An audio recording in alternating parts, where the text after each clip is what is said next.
একটা বিশাল কারখানা, নেই কোনো শ্রমিক, নেই কোনো মানুষের উপস্থিতি। তবুও কাজ চলছে একদম দ্রুত গতিতে, সেটাও আবার স্বল্প খরচে।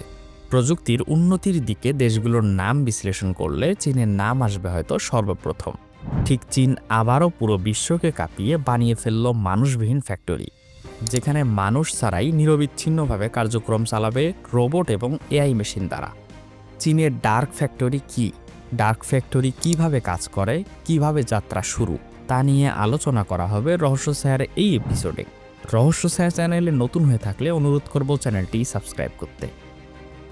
ডার্ক ফ্যাক্টরি মূলত রোবট দ্বারা তৈরি একটি কারখানা, যেখানে কারখানার সকল ধরনের উৎপাদন কার্যক্রম রোবট দ্বারা বাস্তবায়ন করা হয়।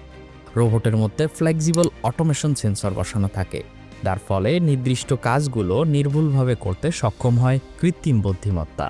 আর এই কল্পনাকে বাস্তবে তৈরি করে দেখিয়েছে চীন। বিখ্যাত মোবাইল ফোন কোম্পানি শাওমি গত এপ্রিল 2024-এ পরীক্ষামূলকভাবে চালু করলেও তা 4 এপ্রিল 2025-এ বাণিজ্যিকভাবে মোবাইল ফোন উৎপাদন চালু করে। শাওমি তাদের এআই প্রযুক্তি, আইওটি, ইন্টারনেট অফ থিংস প্রযুক্তি ব্যবহার করে এই ফ্যাক্টরি নির্মাণ করে, যেখানে শাওমির পরীক্ষাগত দিক থেকে মাত্র 3 সেকেন্ডে ডার্ক ফ্যাক্টরির মাধ্যমে একটি স্মার্টফোন তৈরি করতে সক্ষম হয়। শাওমির নতুন উদযাপনা 2025-এ দেখলেও ডার্ক ফ্যাক্টরির যাত্রা শুরু হয় 2016 সালে।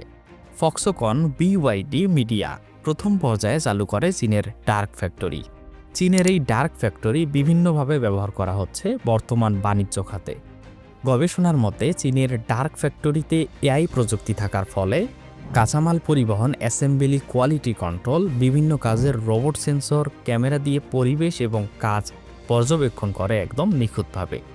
আইওটি থাকার ফলে প্রোডাকশন লাইনে ত্রুটি, রক্ষণাবেক্ষণ বা পরিবেশগত অনিয়ম হলে তা রিয়েল টাইমে মনিটরিং সেন্টারে চলে আসে, যার সাহায্যে কৃত্রিম বুদ্ধিমত্তা সিদ্ধান্ত নেয়। কারখানাগুলো অটোনোমাস গাইডেড ভেহিকলে চলে, ফলে রাত দিন 24 ঘন্টা নিরবিচ্ছিন্নভাবে চলতে পারে এই ফ্যাক্টরি।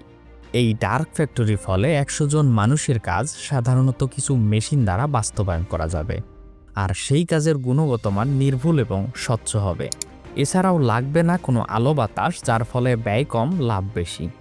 তবে প্রযুক্তি যত উন্নতির দিকে যাচ্ছে, মানুষের গুরুত্ব ততটাই হারিয়ে যাচ্ছে, কারণ এই ডার্ক ফ্যাক্টরি চলবে মানুষ ছাড়া সম্পূর্ণ রোবট দ্বারা। আর ভবিষ্যতে এআই ও উন্নত প্রযুক্তির ফলে মানুষের কর্মসংস্থানের জায়গা কমে যাচ্ছে, শ্রমিকরা চাকরি হারাচ্ছে, যা আমাদের একদিক দিয়ে উন্নতি হলেও অন্যদিকে ক্ষতি বেশি হচ্ছে। তবে চীন ডার্ক ফ্যাক্টরির মতো হাইপারসোনিক প্রযুক্তি ট্রেনের দিক থেকেও পিছিয়ে নেই, যেখানে একটা ট্রেন একটা এয়ারপ্লেনের থেকেও দ্রুত যেতে সক্ষম। চীনের হাইপারসোনিক ট্রেন প্রযুক্তি সম্পর্কে জানতে এই ভিডিওটি দেখতে পারেন। এছাড়াও অন্যান্য সব তথ্যমূলক ভিডিও পেতে আমাদের চ্যানেলটি ঘুরে আসতে পারেন।